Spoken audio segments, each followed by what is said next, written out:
Good afternoon. You're watching Market Fatafat on ET now with me, Vinny Motiwala, along with me, Shel D'Souza as well. Shel, a very good afternoon to you as well.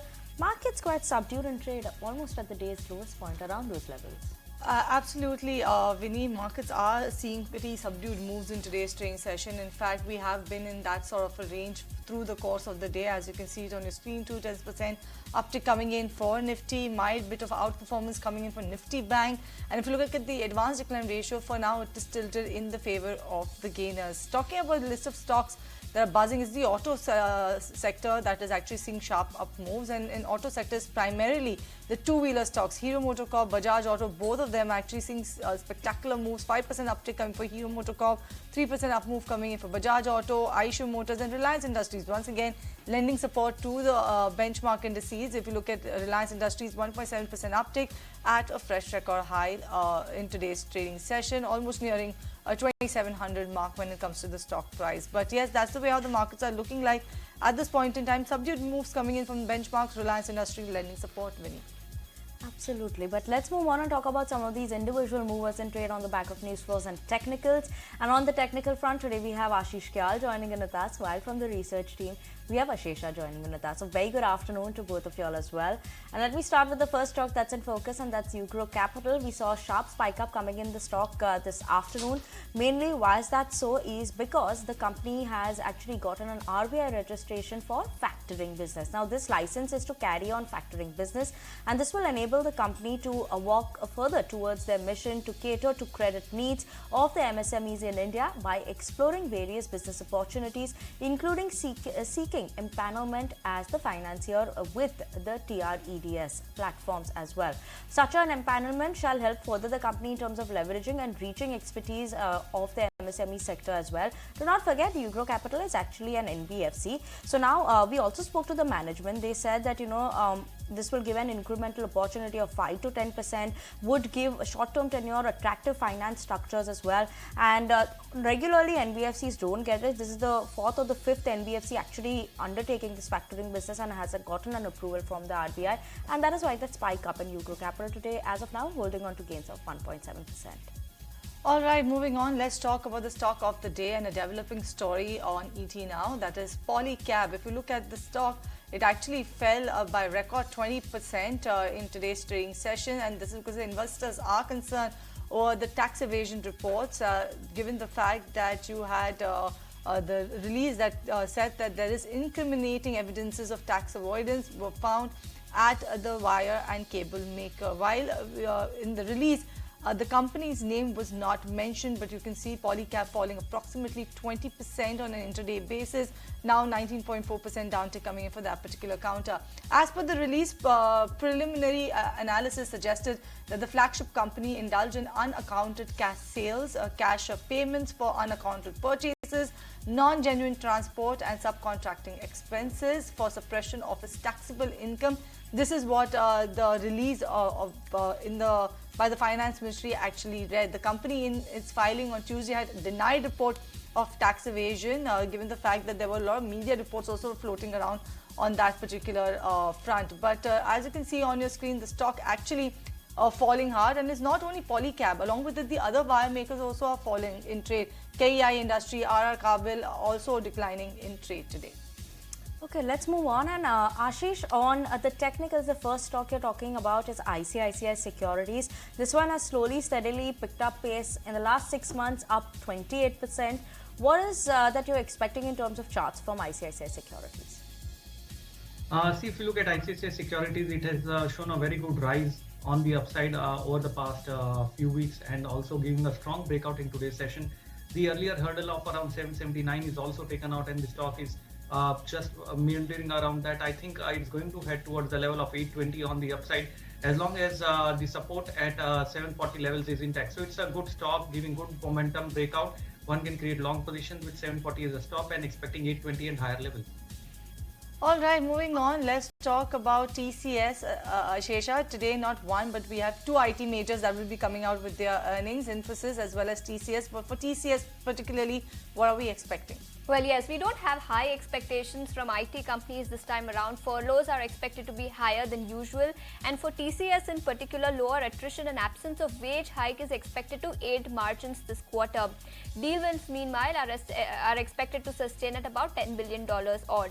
As far as numbers are concerned, constant currency revenue growth is expected to come in at about 0.2%. Dollar revenue growth, meanwhile, is expected to decline marginally by about 0.1% on a sequential basis. Margins, as I mentioned, are expected to expand about 10 basis points this quarter. They could come in at about 24.4%. Management commentary with respect to deal wins, with respect to ramp-ups and cancellations will be crucial this time around. Demand trends in BFSI, US and UK will also be keenly awaited. So yes, TCS and Infosys will be kickstarting their Q3 earnings seasons this week. Okay, let's move on and talk about Tata Investments then. And when you're looking at this one, Ashish, this one has almost doubled in the last 6 months itself. So now what's the view? Should one start booking out profits in Tata Investment? If you look at Tata Investment, after it touched the levels of around on the upside very sharply, it rose in November and made a high of around 4740 levels. From there, it was just consolidating in a very narrow range. But now we can see a very strong breakout that is coming from the stock again after completing that narrow range of movement, and we can expect it to again go towards the level of 5,000 and maybe higher. So I would be riding the trend on the upside given the pattern breakout with the pattern target of 5,000, and on the downside we'll maintain a stop loss of around 4250 levels. Alright, so that's the take coming in on Tata Investment. On that note, we'll slip into a break on this edition of Market Fatafat. When we come back, we'll talk about more stocks that are in focus, so don't go anywhere.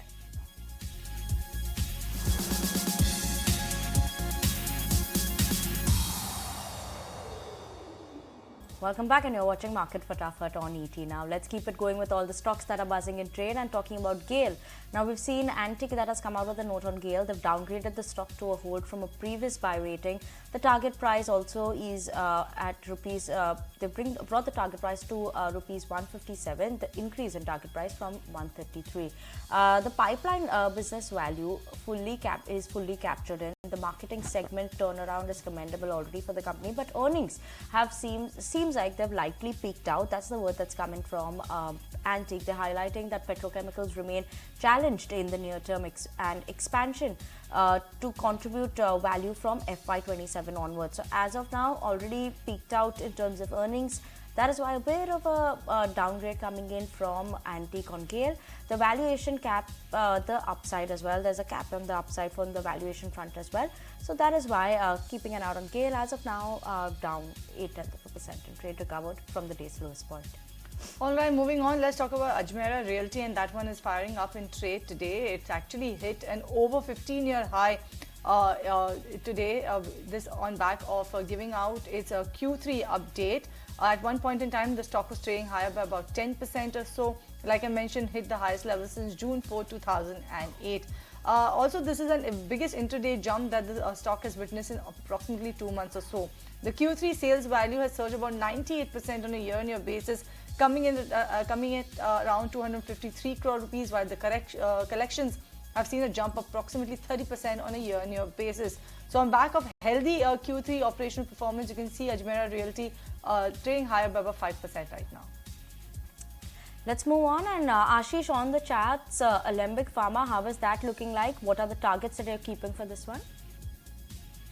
See, if you look at the entire pharma space, I think this sector is going to outperform, and that's just the beginning of the rally that we are seeing across the pharma space. It is showing a good ratio and relative ratio analysis. If you do, it's showing good strength, and Alembic Pharma is also was consolidating and now giving a good breakout above the neckline, which is around placed at around 820. So the stock has already broken that, and it has happened with the volume, and there is a positive divergence as well on the indicator. So I think the overall trend remains bullish for this stock. We can expect it to reach towards the level of around 900 over short term, and on the downside one can maintain a stop loss of around 790 levels.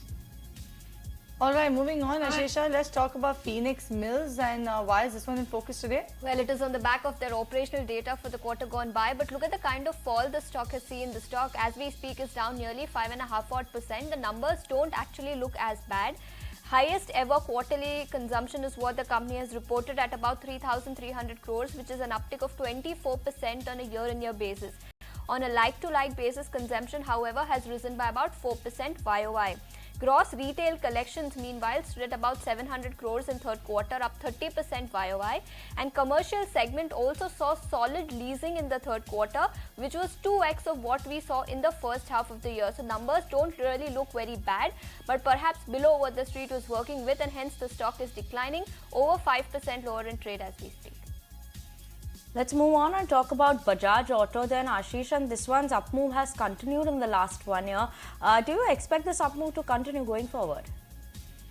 If you look at the two-wheeler stocks, they have been doing exceptionally well, whether you look at Bajaj Auto, TVS Motors and all of those stocks, and there is no stopping here. If you look at the volumes are still picking up with every rise and every tick, and I think it is best to be placed in the direction of the trend, which is currently positive.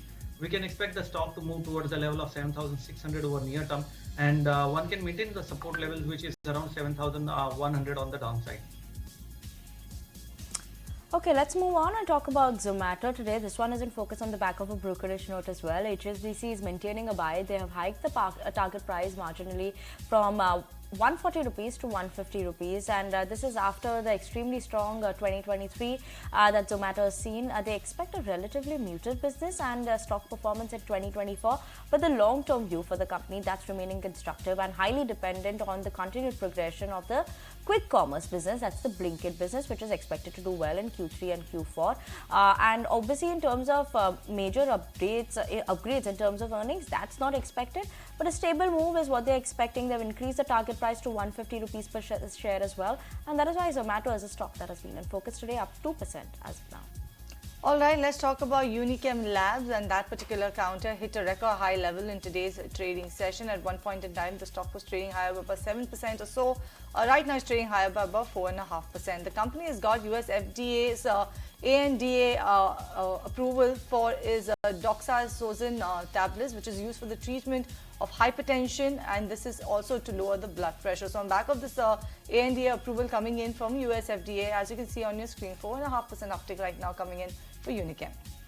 Let's move on and talk about IRFC. Ashish, what are the charts indicating for IRFC now, and where do you see it headed? See, IRFC had a hurdle at around the levels of 103, and the stock is directly gap up opened about this level and is trading in bullish territory. So the overall momentum is positive. It also found very good support near the 10 and 20 days average and bounced back from there. So the overall tone remains bullish for IRFC.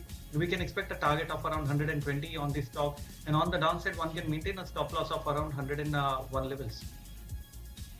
All right, moving on, Ashesha, let's put the spotlight then on Kalyani Steel, and this one is actually soaring away in trade today, isn't it? Well, yes, the stock, in fact, as we speak, is up nearly 17%, and this is on the back of an acquisition that the company announced yesterday. The company informed the exchanges that they've been declared as a successful bidder for acquisition of Kamineni Steel and Power for a total consideration of about 450 odd crores. Remember, it's a 2,600 crore market cap company, and hence this is a big acquisition that has come in. Acquisition, they say, will be completed on or before the 7th of May this year, and the company has already paid 23 crores as earnest money deposit for participation in the e-auction, and the acquisition is expected to be completed in the next quarter. So a big acquisition that has come in, the stock is soaring on the back of that. Okay, let's move on, and Ashish, you picked out one more auto name, and that is TVS Motors. Similar view to Bajaj Auto, or something different we could expect here on charts? No, absolutely. So as I said, both the auto space, the two-wheeler segments are doing exceptionally well, and TVS Motors also it was forming a triangle kind of a pattern around 2051. Was here, managed to break out of that and formed a very strong bullish candle in today's session.